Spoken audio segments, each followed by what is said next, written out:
Guys, are we live? Are we live? Are we Are we live? live? For a I think little, It so. looks like it. Mic check, 1, 2. homage to Matt. Oh, Okay, buzz to well, Matt. Yeah, there I'm you go. sure Good he's morning, listening. everybody.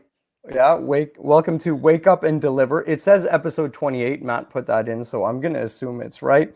You'll see that we're a little bit different this morning. Obviously, still streaming live and still coming to you every Monday morning.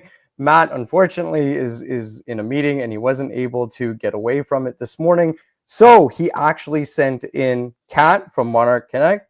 And Jess is back with us after a bit of a hiatus. So how's it going, guys? Good. That's it. Great. Good.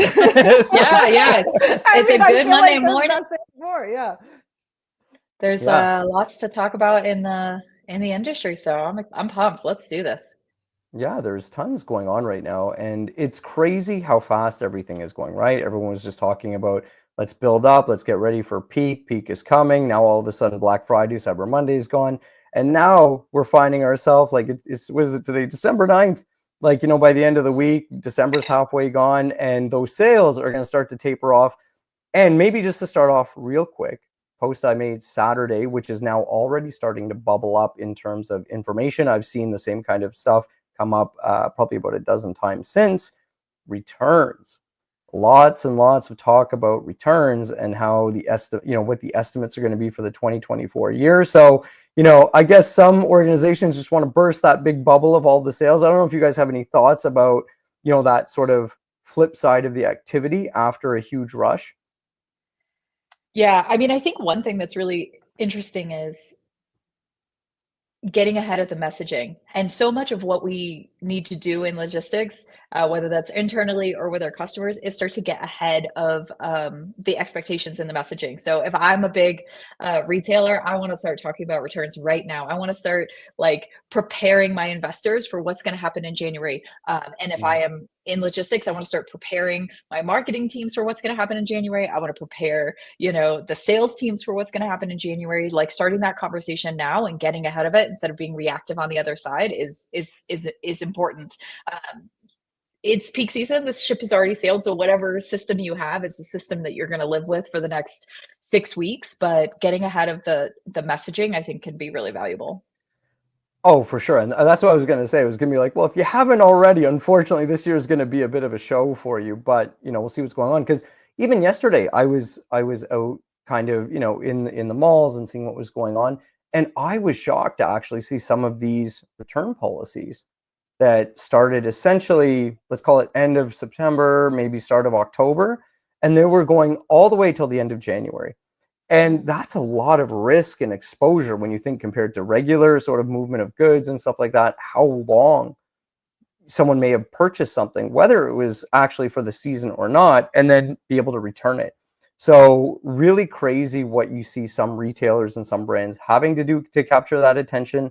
But, that is the challenging side of the buy more strategy is that, whatever you do to try to make it easier or someone to buy in a position of lower confidence, unfortunately, you have that risk on the other side. So that was just funny. I wanted to bring that up to put it out there. But since you guys are both here and, first, I apologize. The quote, I know everyone loves the Monday morning quote, but that's Matt's baby. I wasn't gonna take it. So unfortunately, I don't have it this morning. He can post one in the comments later because I know he has it. But I did want to take the opportunity, since we do have two new people with us today that well, Jess obviously has done stuff with Matt and I before. Kat always joins the show, but we've never been able to rope her in. So she's finally had to come up. And maybe just share a little bit about what your focus is, Kat, and like what you're doing, because I think we'll have the opportunity to get into some stuff and hear some things from you that Matt and I don't always talk about. I know you guys always talk about the operational side and all that, but nobody really mentioned my struggles, guys. Come on.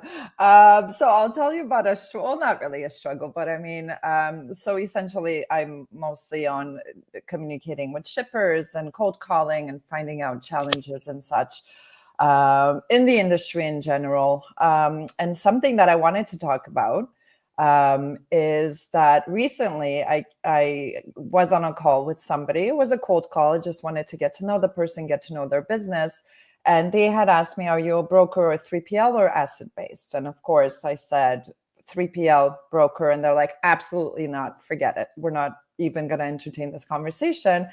And so, of course, naturally, I wanted to know why, but why? Where does that come from? And he said that they used to deal with 3PLs and brokers. They had no issues integrating that into their operations, but they found that a lot of 3PLs and brokers take the load and then that's it. They don't care about anything else. They don't care about the details.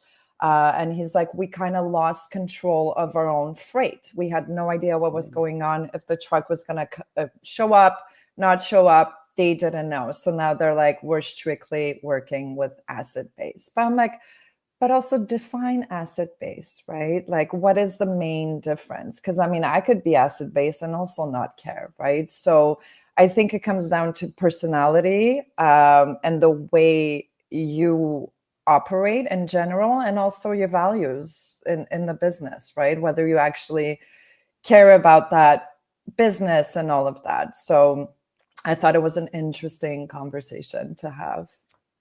Yeah, that is a good point, right? Like, I mean, look, I'll be honest without throwing anyone under the bus because I don't usually name names. Yeah. But even when I was in the food industry and had a massive OPEX and hiring all kinds of different sort of owner operators and carrier platforms and different things like that, I would agree. I can tell you that just because you're asset based doesn't necessarily mean you're gonna care more. I Right. do think probably there's a little bit of an understanding when you think towards brokerage, just because of the fact that, like, I think that there's a lot of stories where people have been burned maybe by someone who was overzealous, overpromised, did these things, Mhm. right? That unfortunately definitely happens. And that's where, to your Yeah. point, like, look, you got to know who you're working with. You have to know their values. You have to know the way that they're going to conduct themselves. And if they're actually treating your business essentially like it's their own, Right. right? Because on the flip side, there are a lot of organizations that essentially just are trying to push top line revenue, kind of like, promise whatever you have to until we get it. And then we'll just, it'll kind of be what it's going to be. Right.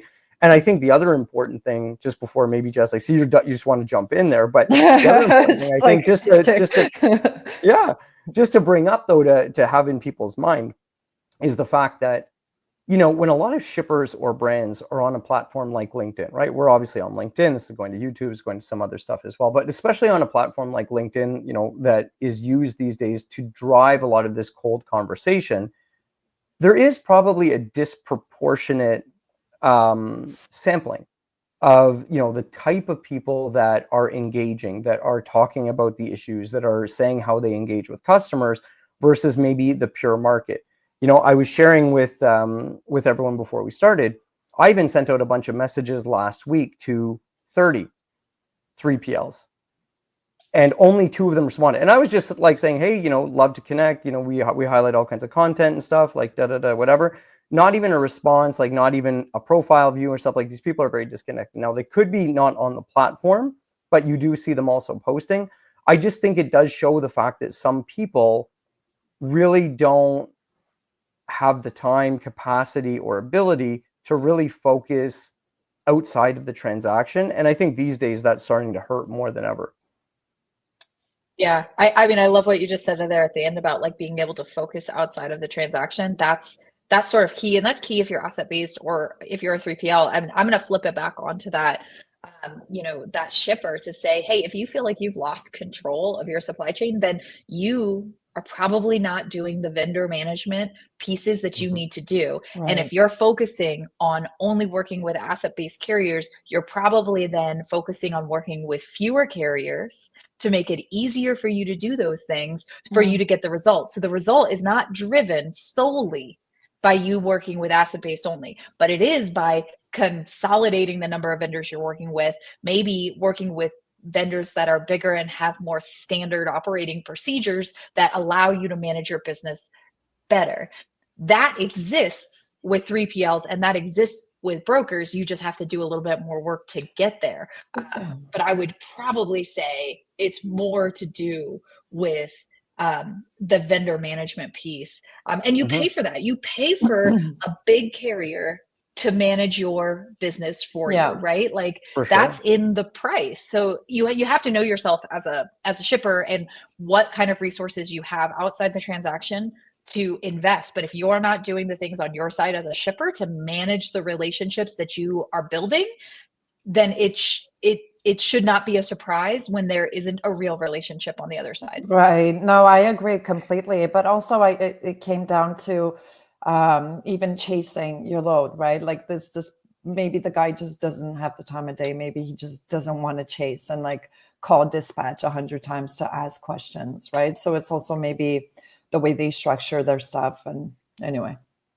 Well, for sure. And even though Kat didn't know, we're going to put her back on the hot seat a little bit God. because she was way too modest when she introduced herself. So Kat is not just obviously speaking to, your shippers and stuff. I mean, you're obviously driving, no, but you're really driving, a ton of the sales and making those relationships and, doing that cold outreach, doing the warm outreach, the conferences, whatever it is, right? So you're in front of shippers, you're in front of different people looking for services all the time. So what's been maybe just broadly speaking over the last year, let's say, have you felt like anything has been changing? Have you felt that, you're seeing more of a trend one way or another? Doesn't really matter. I obviously don't know what you're going to say, but whatever you're thinking, like, hey, I'm sitting down having a drink with someone. This is my take on what's been going on the last 12 months. Yeah, honestly, I think based on conversations that I have face to face and like even going meeting people at conferences and such, a lot of times I'll hear that exactly like going back to cold calling and stuff. It's cold emails. Everybody is always just sending out an email and then they're giving up if they're not like getting a response. And sometimes I'll talk to people and they're like, listen, if you send me an email, I'm not going to respond. Pick up the phone. Come and see me face to face. Yeah. They're like, I don't want to do business with somebody that just sent me an email in the hopes that I'm going to respond. I want to know who I'm talking to.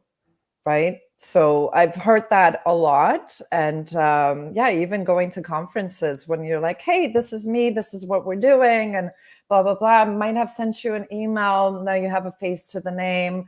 And people are like, oh, wow. And the response is so much better. And they strike up conversation. And like you could see that the tone changes instantly, even on the phone. I'm like, hey, I sent you an email a couple of days ago. And they're like, yeah, I didn't want to respond because I don't know you. I don't know who you are.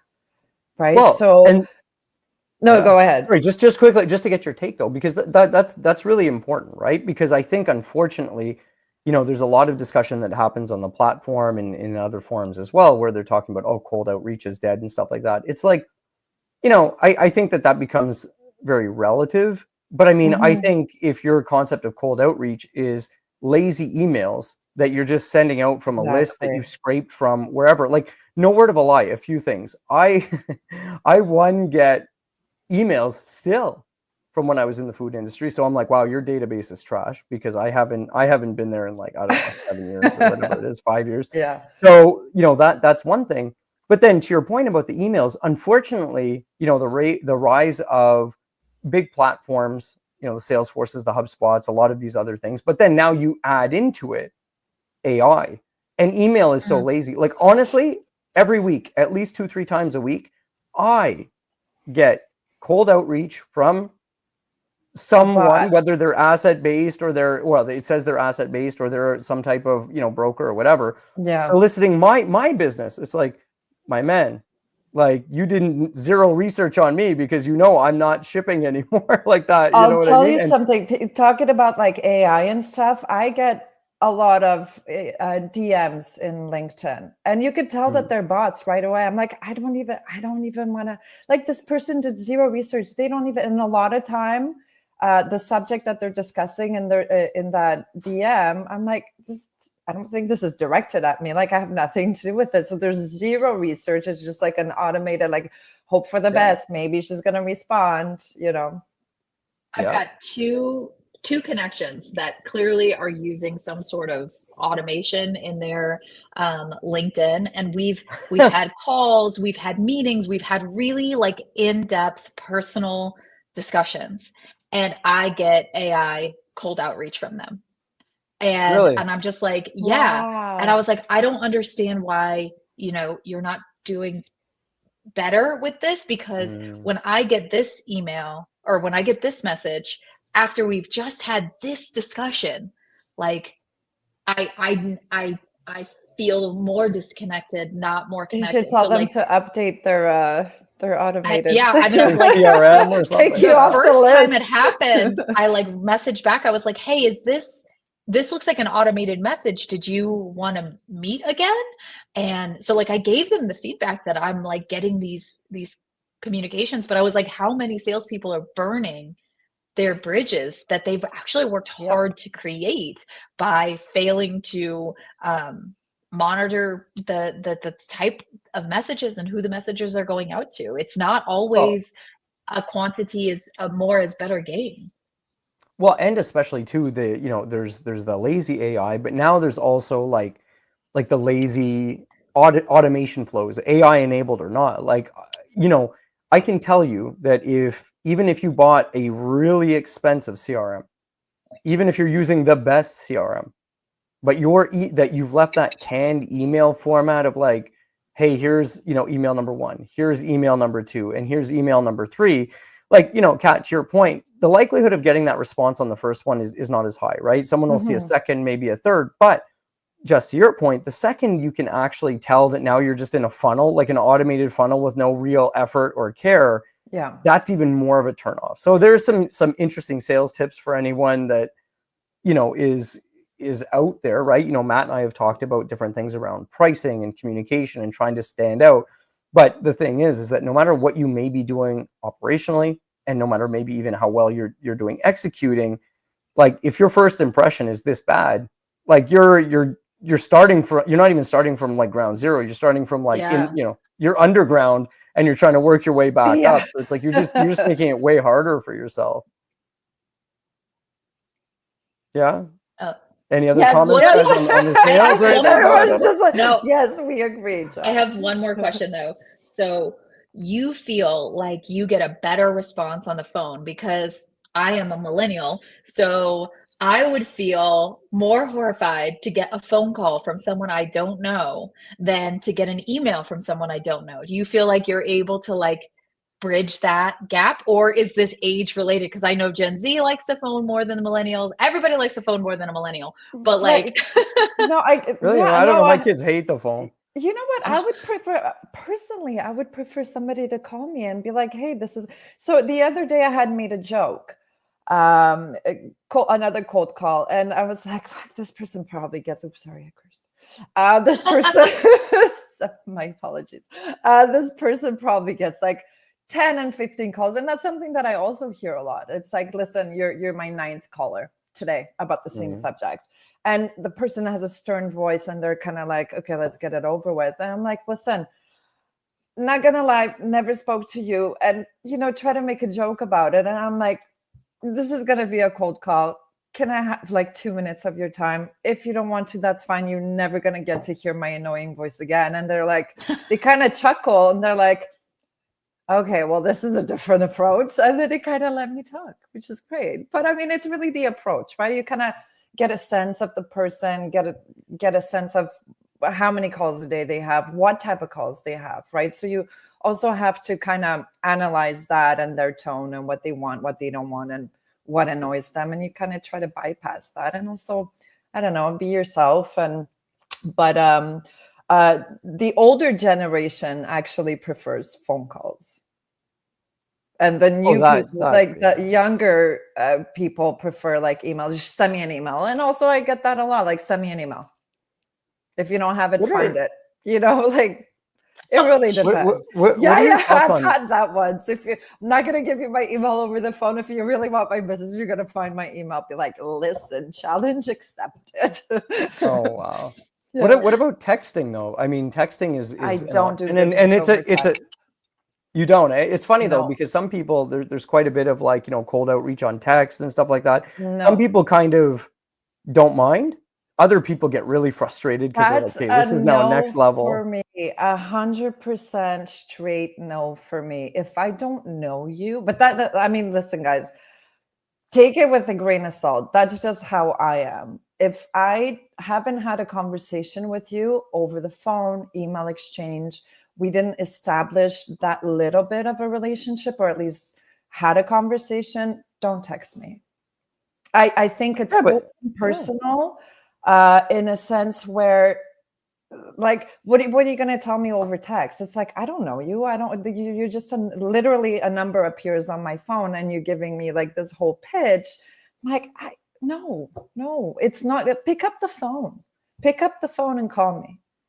There you go. Well, look, I mean, I think that that's super interesting. I got I think it's intense there for a sec. Sorry. no, but it's good. I think it's interesting to see the difference, right? And especially small things, right? So when you're talking about values, when you're talking about it, I mean, it's like, hey, I don't do business over text, and it's not just because it's like, oh, I find it ineffective. It's like I wouldn't want that happening to me. I don't respect it, so I'm not going to do it to someone else. And even those small things, like that's what matters these days. And I think these are the types of things that are contributing to that sentiment that people don't care or they want whatever. Because Mm. when we were backstage, you were also sharing the fact that it wasn't just that people weren't going with it. Like, I mean, whether they're going with asset-based carriers or what you're seeing a trend now, especially in the US, is more and more large organizations, whether they're retailers or some other type of service org, moving towards private fleets, right? Yeah. Just because of the fact that they want to retain even more control. They're like, look, we're tired of, having it all farmed out. We're tired of having all of this messiness and like we don't want to have that. So that's another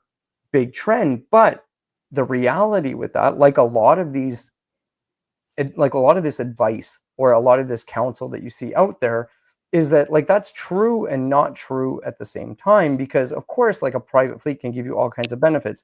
Same thing with like, yeah, look, Amazon gets a lot of benefits from doing all of their own logistics, but there has to have a certain amount of scale to actually make that make sense. If not, you're going to be having a really really rough time, right? And I covered that concept in my newsletter this weekend, where I answered someone's question about last mile and how are some of these gig platforms still getting money, and I kind of showed why they were trying to get money and probably what was ending up happening, but at the same time highlighting why that's going to be extremely difficult for a lot of these providers, is because honestly there isn't enough volume to go around. Despite the fact that you hear billions of packages delivered every day and whatever, it's still too consolidated, and the likelihood that it's going to break apart, in my opinion, is a lot lower than what everyone wants you to believe. And I know, Jess, we talked about this, but FedEx was in the news Yeah. because they're kind of getting a little bit of let's call it maybe negative press, or at least like unwelcome press, because of the fact that they're doing layoffs again, right? And UPS was a little bit similar about the fact that they're contracting. And that has a lot to do with the fact that these guys are investing in tons of automation. They're investing in tons of robotics, right? You saw that big deal between Nimble and FedEx. This is unfortunately the flip side of those business plans, right? Well, and let's not forget, FedEx is still working on integrating its ground and express network that they operated on top of each other across the entire United States, for decades. Like, no one should be surprised that FedEx is laying people off. Like, Mm. and it's going to create a healthier FedEx long term. Obviously, that impacts people, and we're seeing layoffs in the industry across the board at all kinds of different companies, and it's terrible. And it's definitely terrible to happen around the holidays. But honestly, it's terrible any time of year. Yeah. But this is something that will continue to happen for FedEx as they continue with their Drive, 2.0 network situation. But when we look at the automation that's coming in, like I worked at UPS. That was my first job in the industry.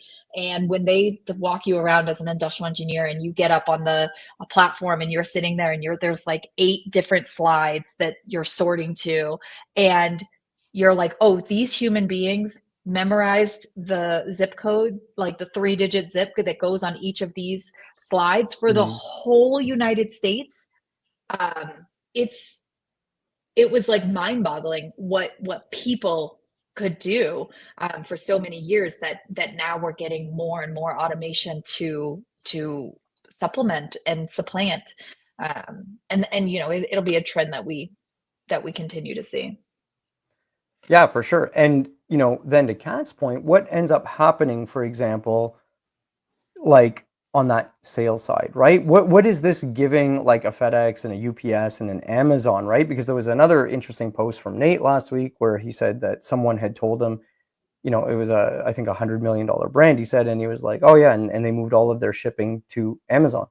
And there was a lot of interesting things in the comments, and I just took the position that's going to happen more and more. And some people were like, no, nobody wants Amazon to know their details and stuff like that. And I'm like, listen, I'm sorry. The way that most people roll around with their web browsers and cookies and stuff like that, Amazon probably already knows everything that they need to know about these customers. And the fact that they're buying from you and you sell shirts isn't going to dramatically change their world or anything like that.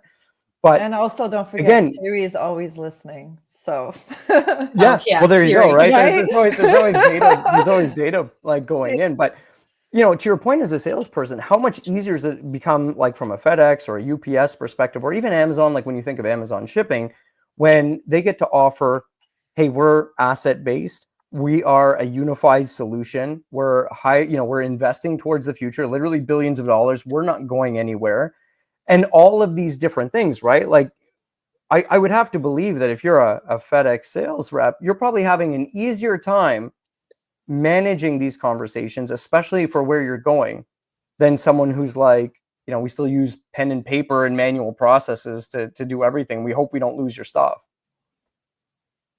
What are your thoughts from a sales side, Kat? Like, do you think these investments make it easier or get more attention from customers? Like, what do you think how do you think they would react? Oh my God, I don't know. I would have to come back to that. You put me on the spot. I'm like, I don't. Well, here, think about it for a second. Like, if I'm the customer, or if I'm the salesperson, I'm like, I'm telling you how I'm keeping your costs low. Like, hey, we all know fuel continues to go up. Like, hey, we've got the labor that continues to go up. We don't know what's going to happen with regulation. We expect the freight recession to come off. Like, we're seeing a lot of headwinds pushing rates up. But here's what we're doing to ensure not only does price come down for you, but service comes down. And maybe 2025 is a year of mitigation, but I can still lay out how I'm mitigating. And I think the other thing is people want to be on the forefront of what's happening despite their scale. There are some people who don't need to be, like, you don't have the scale to take advantage of AI and some of that. You don't have the foundations built to really unleash that in your business, but they want to feel like they're a part of it. That's something that me as a logistics manager can sell internally to my counterparts to make it look like I'm bringing us forward. So when I've got my providers, when I've got my big providers, like driving automation and driving enhancements in AI, like I can sell those as things I'm doing internally. So like if I'm sales, I'm using that messaging even with the small to mid-sized companies to let them feel like they're on the part of the future, and make sure that my counterparts know, like, I'm a small to mid-sized business. I don't have a lot of price control, but if I can display the things that my carriers are doing to mitigate cost, that rolls downhill to what I'm doing to mitigate cost. I'm definitely using that as part of my sales pitch. Well, you get to come back in January and tell us how good it went. Yeah.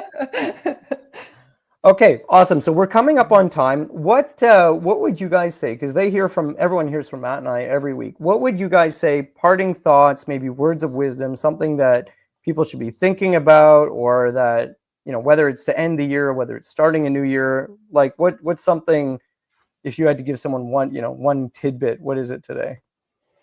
Look, you're in the middle of it. You're in the throes of peak season. Things are going wrong by the minute. Write it down. Write down what's going wrong now. Make a little list so that you can revisit it in January so you can have a better peak season next year. You just solve the problems and you move on and you forget, and then you live through the pain again next year. I want you to have new pain. So write some things down so you can fix it in January. You don't have to fix it today, but write it down so you can do a postmortem. Please do that. There you go. I love that, and I'm gonna echo that exact same thing. But also, I was gonna say, just don't be afraid to being vulnerable, analyzing what went wrong, what you might have wanted to say, how you did what you didn't say.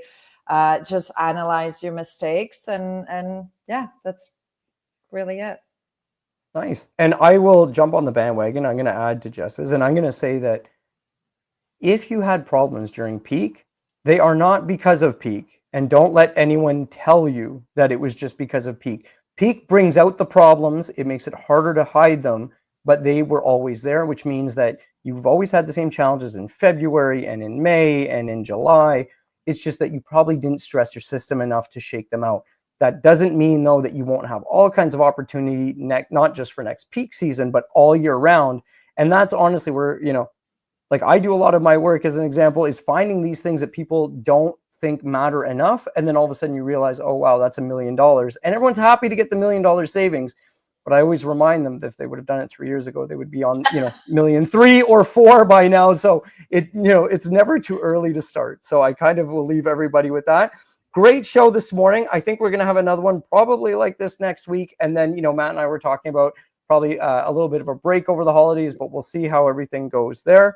Guys, super fun. It was great to have a different dynamic and to have you guys out here sharing. Kat, I'm sure everyone loved the perspective from sales because you're out there on the front lines doing that every day.